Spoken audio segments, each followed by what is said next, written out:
Hello students. In the last lecture we discussed the basics of testing of hypothesis.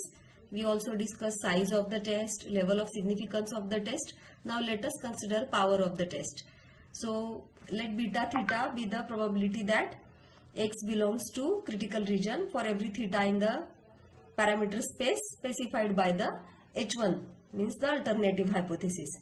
So that this will basically mean that you are rejecting, because x is in critical region, so you will be rejecting the hypothesis when theta is in the subset of the parameter space specified by alternative hypothesis, means when h naught is not true. So it is like you are taking the correct decision by rejecting the null hypothesis, and so the probability of that is nothing but the power of the test. So in short, power of the test is nothing but the ability to take the right decision. So since this is going to be a function of theta, so it is also called as power function of the test. So one may consider it, one may compute it for all the values of theta in the parameter space, and then the supremum of theta for the region specified by the null hypothesis will be the size of the test, and the rest of the part will actually contribute to this. So this is also one common way to address this, or to indicate the power function of the test. So now this question, I have always found students asking this question again and again. So the question is given in a given situation, if you have a pair of hypotheses, how do you choose which one should be the null hypothesis and which one should be the alternative? Now why does it matter? Why this decision matters so much? This is because we decide, or we construct the test procedure such that the probability of rejecting H naught when it is not true is fixed. That is, the probability of type 1 error is fixed at a certain value, means there is an upper limit for it, and then the probability of the other type of error is minimized, or equivalently the power of the test is maximized. So this simultaneous minimization of both the probabilities is not possible. So this is the approach we have taken. So because the null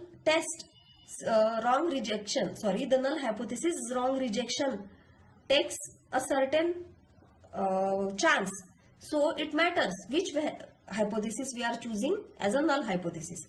So to understand this problem, I have mentioned here the same question where a supplier is sending spare parts to a vehicle manufacturing company. So if you are a supplier, and if your lot is good enough, and if it gets rejected by the vehicle manufacturing company, then it will be a big loss for you. But at the same time, if you are a vehicle manufacturing company and if you end up accepting a bad lot, then that will be a major setback in the manufacturing process. It may create further serious financial losses to the company.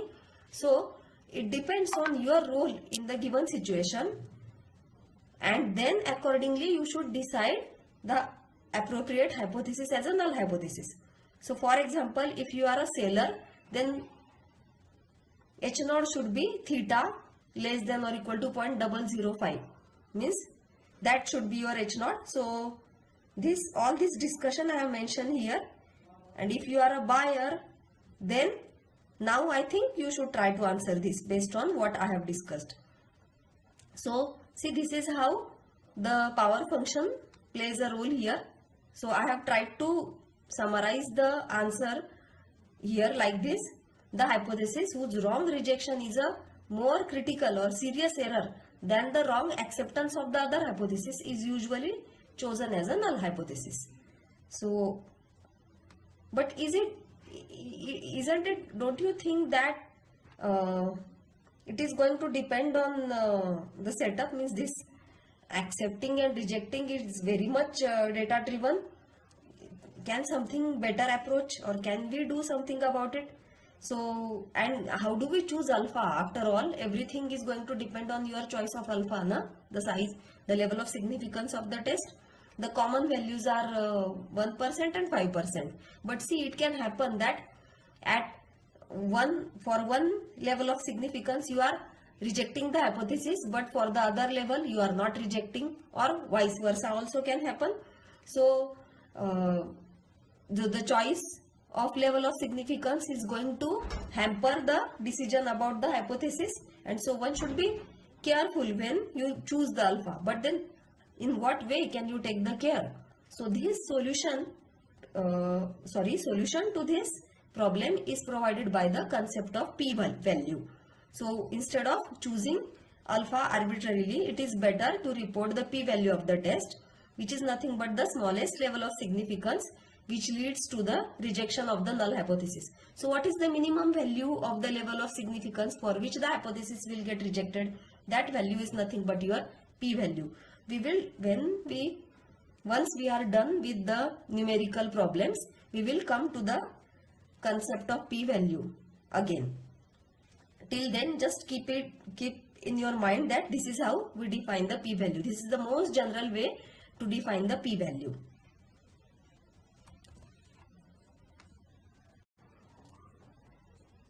So we are done with the size of the test, level of significance, power of the test, choosing between null and alternative, etc. Now let us get more formal. Let us try to construct the test procedure in a better manner.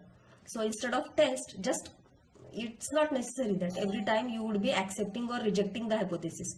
Many times it is possible that you do this randomly. For example, in the discrete setup, many times it's not possible to construct a test procedure where the size of the test will match that exact value. For example, in some setups it's not possible to construct a test procedure where the size of the test will be exactly 1% or will be exactly 5%. It is possible that it is 0.017 something. So in such cases, a concept of randomized test is needed. So before discussing what is randomized test and what is non-randomized test, let us first try to formulate what do we mean by test function.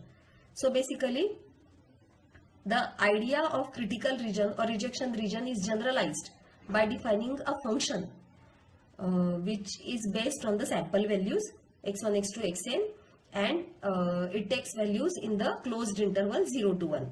So it's a function which takes values between 0 and 1 and whose interpretation is nothing but the probability that H0 is rejected when this is the data. When capital X is observed as the random vector is observed to be taking this value, then the hypothesis is rejected. So phi x is basically the conditional probability of rejecting the null hypothesis when this is the data. So another way, when you can write phi x is like this. It is 1 if x is in C, means the critical region, and 0 if x is not in the critical region. So see, it's like I have attached an indicator function to the critical region. As simple as this, it can be stated. So then this is a non-randomized test in the sense it is taking only binary values 1 or 0. So there is no randomness in this, isn't it? The values are fixed 1 and 0. It's not like it takes some value in between 1 and 0, and so such a test function is called as a non-randomized test. So in short, randomized test is something which takes values other than 0 and 1 but in the interval 0 to 1. So for example, it can be 1 if x is in C, it can be 1 by 5, means let me formulate it again. Phi x can be 1 if x is in some set, it can be 1 by 5 if x is in another set, it can be 0 if x is in some other set.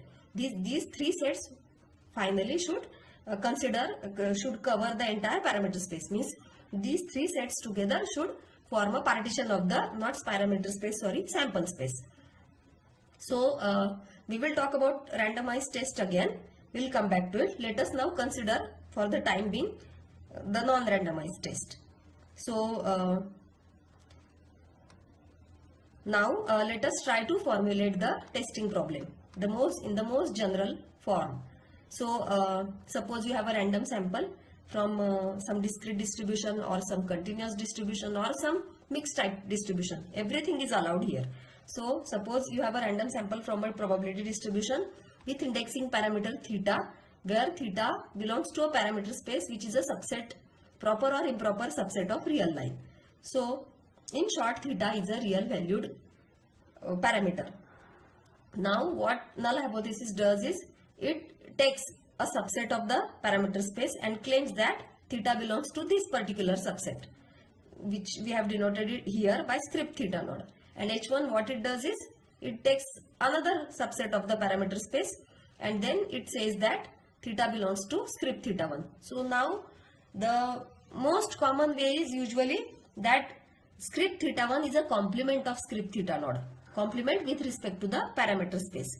But this is not needed always. In some cases it is possible that you take only two values, theta node and theta 1. Means script theta node can be a singleton set, script theta 1 can be a singleton set. But clearly parameter space doesn't contain only those 2 points. And still whatever procedures we are going to develop now for testing this type of hypothesis also are applicable. So don't keep this in mind that this should be a complement of this. That is not compulsory, that is not mandatory. So suppose phi x is a test function based on the sample values x1 to xn for testing h naught against h1. So and suppose this is the notation, beta phi theta be the expectation of phi x, means the power function. Expectation of phi x will be the power function. Do you remember the definition of power function which we discussed earlier? It is nothing but the probability of rejecting h naught when it is not true. Correct? So probability of rejecting h naught means what? Here theta's values I haven't specified, but when you say power, usually you say theta belongs to script theta 1. So phi x is nothing but the probability of rejecting h naught. So that's why this when x is in C, means critical region, it is 1, isn't it? Means probability of rejecting h naught is 1. Means what? When phi x is 1, you are going to reject the null hypothesis. When phi x is equal to 0, you are not going to reject the null hypothesis. So this is how the test function works. So this is how it is equivalent to the critical region when you are having non-randomized test. So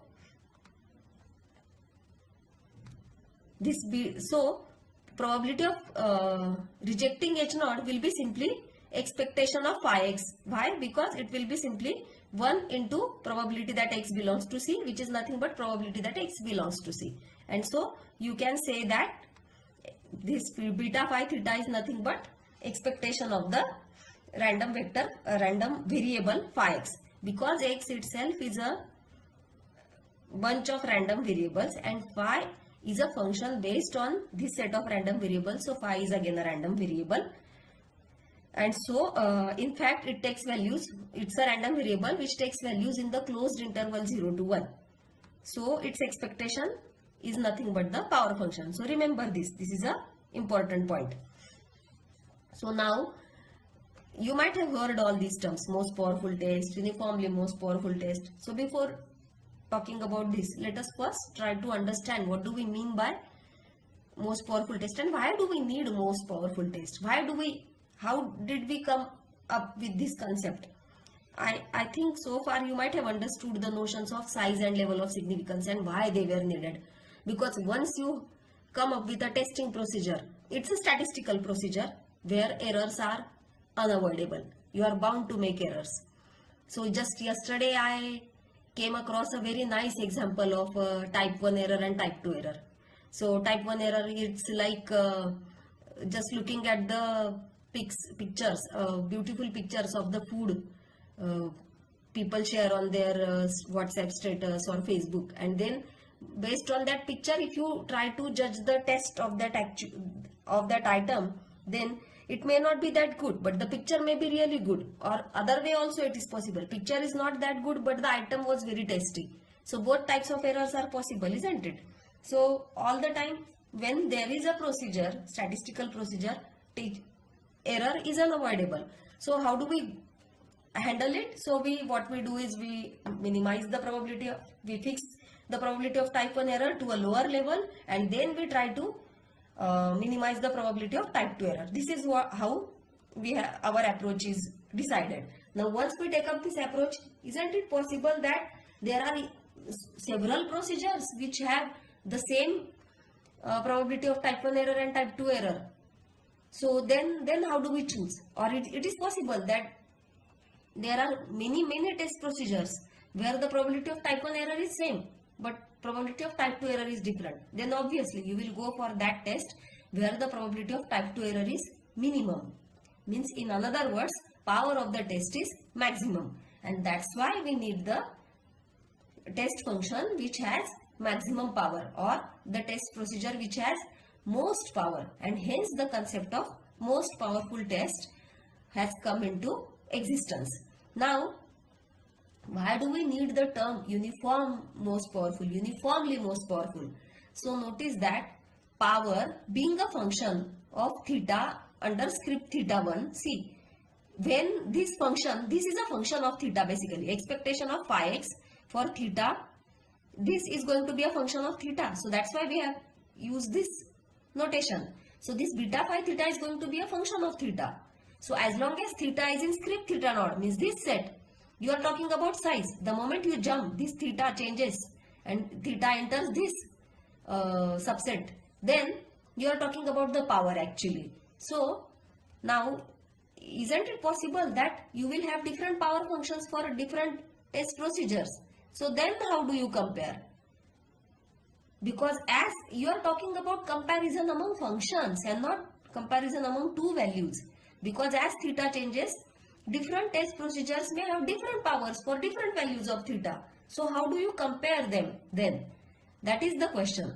So obviously nobody would want to have a test function which has maximum power for one value of theta, but the power is lesser for another value of theta. Nobody would want that, obviously. So in short, if you are choosing a test function, you would want it to perform better in almost all the situations. Means in almost all the values of, for almost all the values of theta under script theta 1, isn't it? And so instead of just having a test function with maximum power, we go for uniformity in the highest power. So the concept of uniformly most powerful has come into existence. So uniformly most powerful test we have defined here in the formal manner. So suppose script d alpha denotes the class of all level alpha test. So because it's not possible to have the size same for all the tests. Usually when you say a test procedure, you declare a test procedure, the common practice is to declare its level of significance instead of the size. So suppose we have collected all test procedures having the same level, say alpha. So alpha we have already decided somewhere in the interval 0 to 1, usually closer to 0, obviously it's a type 1 error.